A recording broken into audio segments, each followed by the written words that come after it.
Bonjour à tous, aujourd'hui nous allons suivre un tutoriel pour remplacer la prise de charge et le micro sur un Samsung Galaxy en version A, peu importe le modèle, on va vous expliquer tout ça dans le tutoriel. Alors on va commencer par le début, donc au départ vous devez bien sûr éteindre le téléphone et éventuellement retirer le rack SIM et donc nous allons dans la première étape ouvrir le Samsung Galaxy A et pour cela on propose deux méthodes de solution. Il va falloir chauffer la vitre arrière et pour la chauffer on peut utiliser soit un coussin chauffant que l'on place au micro-ondes pendant 1 à 2 minutes ou alors on peut également utiliser un mini décapeur thermique ou un sèche-cheveux et là encore on vient chauffer la vitre arrière.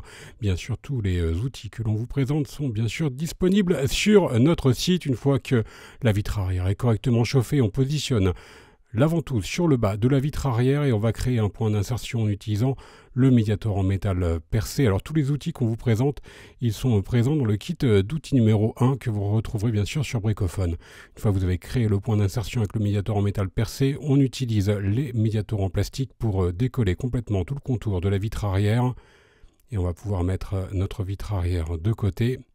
Une fois que la vitre arrière est déposée, vous avez donc deux solutions pour suivre le tutoriel. Soit votre téléphone a un châssis intermédiaire, donc là, à droite, ou soit il n'a pas de châssis intermédiaire, donc à gauche. Donc le châssis intermédiaire, en fait, il fait tout le tour du téléphone. Donc on va commencer sans le châssis intermédiaire. Si vous avez un châssis intermédiaire, rendez-vous dans la vidéo à 2 minutes 04. Et donc, si vous n'avez pas de châssis intermédiaire, on va devoir retirer la plaquette réseau qui est en haut. Alors attention, suivant les modèles de téléphone, vous pouvez avoir une ou deux vis en plus ou en moins, mais c'est la méthode que l'on vous présente qui est correcte, donc avec quelques petites différences suivant les téléphones. Le but, c'est donc de retirer la plaquette du haut et ensuite de pouvoir donc déconnecter la batterie. Voilà, on a déconnecté la batterie et on peut maintenant donc travailler en toute sécurité. Alors maintenant, si votre téléphone a un châssis intermédiaire, on va devoir retirer toutes les vis cruciformes qui maintiennent le châssis intermédiaire. Donc en fait, c'est le cadre qui fait tout le tour du téléphone. Voilà, c'est deux possibilités sur les Samsung en version A, les Galaxy en version A. Et ensuite, on va donc devoir déclipser notre châssis intermédiaire à l'aide du levier. Voilà, on fait le levier sur tout le contour.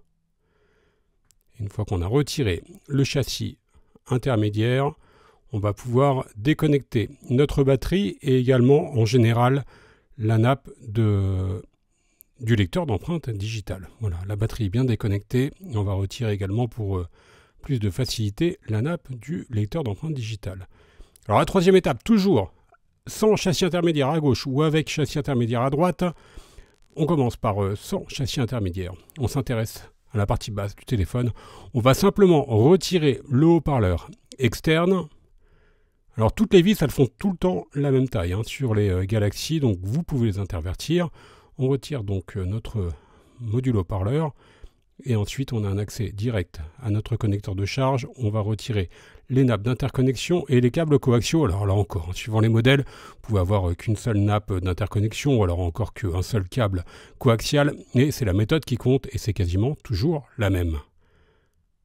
Et notre connecteur de charge, il est maintenu par une vis cruciforme. À noter, sur le connecteur de charge, il y a toujours le micro qui est utilisé en communication. Donc si vous avez des problèmes en communication, vous pouvez également remplacer cette pièce. Et là encore, suivant les modèles, vous pouvez chauffer légèrement la nappe de l'écran pour pouvoir la décoller et ensuite on pourra extraire très simplement le connecteur de charge.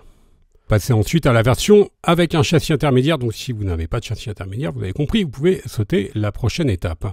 Alors donc, si vous avez un châssis intermédiaire, pour retirer le connecteur de charge, on va tout simplement déconnecter la nappe de l'écran qui est connectée sur notre connecteur de charge et là on vient également retirer le câble coaxial et on retire le connecteur de charge qui peut être sur certains modèles maintenu par une vis cruciforme. On va passer au remontage, donc si vous n'avez pas de châssis intermédiaire, vous continuez la vidéo et sinon vous rendez-vous à 5h30 à peu près.